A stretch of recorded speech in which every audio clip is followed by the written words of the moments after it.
কবিতাৰ শিৰোনাম আৰুনো কি লাগে। কথা গোবিন্দ কৃষ্ণ মাধৱ। পাঠ স্নিগ্ধা ঠাকুৰীয়া। মানসিক অৱসাদ দূৰ কৰিবলৈ আপুনি চিগাৰেটৰ ধোঁৱাৰ কুণ্ডলী বিলীন নহ'লেও হ'ব। আপোনাৰ ওঠক মোৰ ওঠত উমলিবলৈ দিব। দিনটোৰ সমস্ত অৱসাদ এনেকৈও আঁতৰ হ'ব।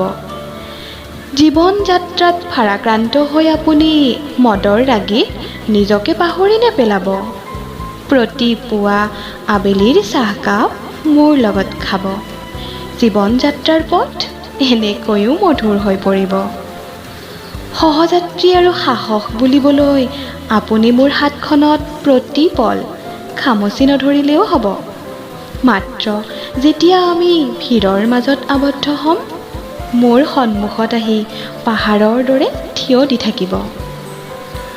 যৌনতাৰ উন্মাদনাত নিশা হ'লে আপুনি মোৰ চাদৰৰ আঁচলখন খুলি নিদিলেও হ'ব।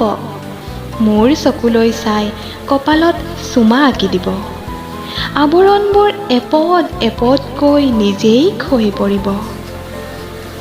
ভাগৰ আৰু যন্ত্ৰণাই মোক হেঁচি ধৰিলে আপুনি নিশাৰ টোপনি ক্ষতি কৰি কষ্ট নকৰিলেও হ'ব। বুকুতে সাৱটি মোক কঁকালত খামুচি ধৰিব। খন্তেকতে মোক আকৌ সতেজ ৰূপত পাব। মিঠা মিঠা কথাৰে মোৰ মন ভাল লগাবলৈ আপুনি জোনাকী নিশাত গীত অথবা কবিতা নুশুনালেও হ'ব। কোলাতে বহুৱাই মোক জোৰেৰে সাৱটি ধৰিব। আপোনাৰ মোলৈ ভালপোৱা কিমান মোৰ মনে বুজি উঠিব। সুগন্ধি দিবলৈ মোক বজাৰৰ পৰা আপুনি নামী দামী পাৰফিউম উপহাৰ নিদিলেও হ'ব।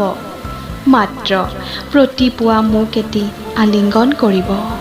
আপোনাৰ পুৰুষসুলভ গোন্ধই মোক সুবাসিত কৰিব। ফুৰাবলৈ বুলি মোক আপুনি দূৰ দূৰণিৰ মনোমোহা ঠাইলৈ নিদিলেও হ'ব।